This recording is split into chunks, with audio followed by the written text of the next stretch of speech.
صباح السعادة والخيرات. بدأت الدراسة بقى وبدأ الولاد يرجعوا بحواديت ومشاكل المدارس والرجوع، ومنها اللانش بوكس اللي ممكن يبقى فيه حاجات ليها طابع سياسي. والله تخيلوا اللانش بوكس بتاع العيال اللي في ابتدائي وفي الحضانة بقى خناقة سياسية. ليه بقى؟ لأنه في بعض الأهالي بتدي لولادها حاجات إما داخلة المقاطعة أو مش داخلة المقاطعة. في واقعة كده حصلت واتكررت في أكتر من مكان، انه ولد شاف واحده زميلته بتاكل شيبسي فقال لها بس ده مقاطعه، فالبنت ما اهتمتش وكملت الاكل، قام ضاربها.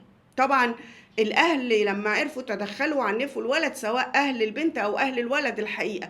لكن المؤشر بتاع ان عيل في ابتدائي يضرب زميلته لمجرد انها مختلفه معاه في الاتجاه او مع عيلته او مع اسرته في الاتجاه، انت شايف المقاطعه وهو اهلها مش شايفين المقاطعه، هي مش شايفه، فتتحول لعنف. الحقيقه ده مؤشر في منتهى الخطوره. الواد ده هيعمل ايه مع اي حد مختلف معاه؟ يعني لما يكبر ممكن يعمل ايه مع امه وابوه اللي اتربى على ان اللي مختلف معاك لازم تضربه، لانه الناس يا تسمع كلامك يا ياخدوا على دماغهم.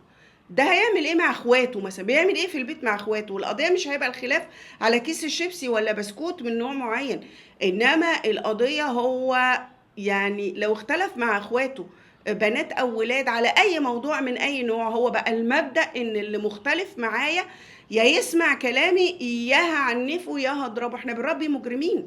وبعدين مش قادرة افهم انتوا ليه ما بتربوش ولادكم على احترام رأيهم والآخر؟ يعني ليه طالبين من الناس انها تحترم رأيكم وإرادتكم، وانتوا في نفس الوقت ما بتعلموش ولادكم انهم يحترموا الآخرين؟ يعني اللي عايز مقاطعة ليه وجهة نظر وهو حر، واللي مش عايز مقاطعة ليه وجهة نظر برضه وهو حر. ما في ناس كتيرة كانت ضد المقاطعة علشان المنتجات الوطنية أو لأي سبب يا سيدي. يعني ليه الفكرة تبقى إنه حضرتك تربي وحوش او حضراتكم تربوا وحوش عنيفه ارهابيه؟ والحقيقه دي مش اراء لها علاقه بالتضامن الانساني. ما هو التضامن الانساني مع قضيه ما ليها اشكال والوان متعدده، لكن قضيه المقاطعه نفسها واثرها وجابت نتيجه، ولا الشركات كلها طالعه نتائج محققه يا اخوانا نسب ارباح مش عارفين بعد المقاطعه دي كلها؟ كل اللي بيتكلموا على المقاطعه هم قاعدين في امريكا ولا في اوروبا ولا في بتاع، هم اصلا عايشين مع الحاجات واللي هي بيطلبوا انها تتقطع، وفي قلب الدول اللي بتدعم الكيان اللي عايزين يقطعوه، وما سابوش نفسهم وما شفناش اشاوس اغابر سابوا اماكنهم وراحوا ووقفوا مع الناس تحت القصف وفي الخيام.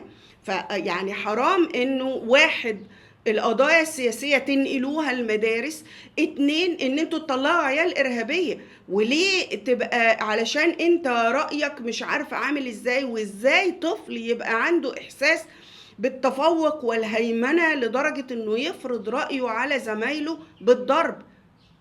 انتوا لازم كأسر تخافوا من العيال دي عليكم وعلى مستقبلهم وعلى علاقتهم باخواتهم. ولما يتجوزوا ده لما مراته تختلف معاه في اي حاجه هيضربها هيطلقوا، ترجعوا تقولوا في عنف في المجتمع وفي طلاق وفي مش عارفه ايه. اعتقد ان دي حاله محتاجين نقف عندها ونراجع نفسنا كويس.